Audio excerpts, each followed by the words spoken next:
saya juga ingin menjawab berkenaan dengan isu yang dibangkitkan oleh Persatuan Perubatan Malaysia dan juga Persatuan Perubatan Pengamal Perubatan Swasta yang mengatakan bahawa klinik-klinik swasta tidak dilibatkan. Ya. Saya ingin memaklumkan bahawa daripada 2,500 GP klinik yang telah berdaftar dengan PH Corp, 1,800 telah pun menghadiri latihan. Walaupun kita anggap vaksinasi ini sebagai satu tugasan ruji GP, tetapi bagi vaksinasi COVID-19 dia agak berbeza daripada vaksinasi yang lain. Ya, dari segi dia punya penyimpanan dia, cold storage dan sebagainya. Sebab itu walaupun kita nak melibatkan seramai mungkin GP, mereka perlu ada onboarding training bersama dengan PH Corp yang merupakan sebenarnya onboarding yang sangat-sangat mudah dan ringkas. Daripada 2,500, 1,800 telah pun menghadiri onboarding dengan PH Corp. Dan Yang Berhormat Menteri Kesihatan telah keluarkan satu arahan melalui surat KSU KKM bertarikh 25 Mei, di mana sebelum ini cawangan kawalan amalan perubatan swasta KKM ataupun UCAPS perlu pergi ke klinik untuk buat lawatan sebelum klinik itu diluluskan untuk menjadikan pusat PPV.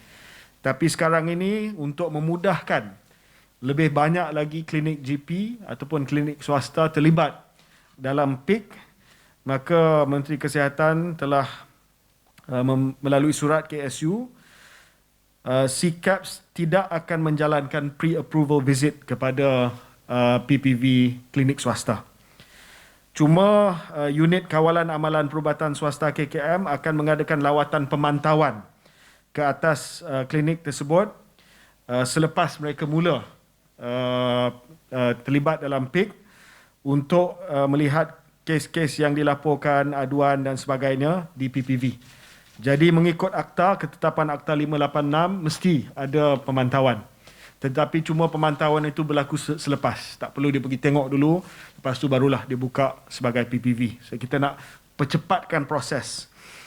Dengan ini, saya harap semua pengarah kesihatan negeri dapat memudahcarakan penglibatan PPV bukan hanya di GP, tetapi semua PPV swasta yang merangkumi PPV General Practitioner, klinik swasta, PPV klinik pakar, PPV hospital swasta dan juga PPV pusat jagaan ambulatory swasta.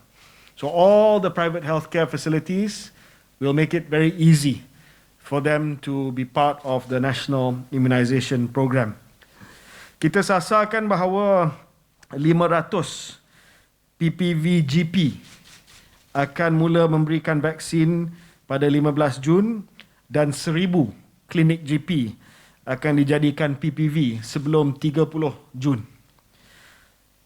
Kalau kita ambil jumlah swasta secara keseluruhannya yang terlibat dalam program imunisasi COVID-19 kebangsaan, saya sasarkan PPV GP dan juga PPV hospital swasta boleh menyumbang sebanyak 40,000 dos sehari sebelum 30 hari bulan Jun.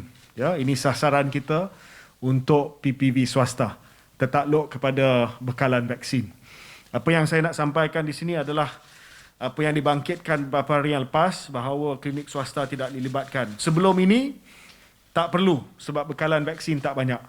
Selepas ini apabila bekalan vaksin dah meningkat, maka kita nak memudahcarakan klinik-klinik swasta, klinik GP, hospital swasta untuk beri vaksin melalui program kita. Percuma, ya.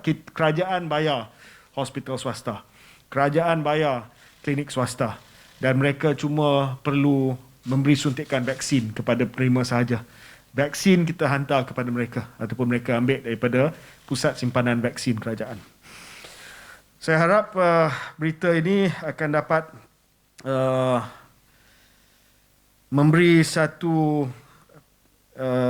penjelasan berkenaan dengan usaha kita untuk meningkatkan lagi kadar pemberian vaksin kepada penduduk di Malaysia. Saya faham bahawa ada kegusaran sekarang ini berkaitan dengan bila nak dapat vaksin, ya, dan usaha-usaha untuk mempercepatkan bekalan yang telah pun saya sampaikan dalam sidang media yang lepas. Hari ini saya ceritakan pula dari segi kapasiti untuk memastikan bahawa bekalan yang bertambah itu dapat diberikan suntikan secepat mungkin. So we have increased supply June onwards, ya, bermula pada bulan Jun, by opening up more PPVs, ya, Lembah Kelang, Pulau Pinang, Johor Bahru, dan di seluruh negara. Saya akan pergi ke negeri-negeri lain dan melihat di mana lagi kita boleh buka PPV menggunakan klinik swasta, GP klinik yang berada di semua di seluruh negara, dan juga menggunakan hospital swasta. Saya percaya kadar vaksinasi kita akan meningkat dengan lebih mendadak lagi dalam minggu-minggu yang akan datang.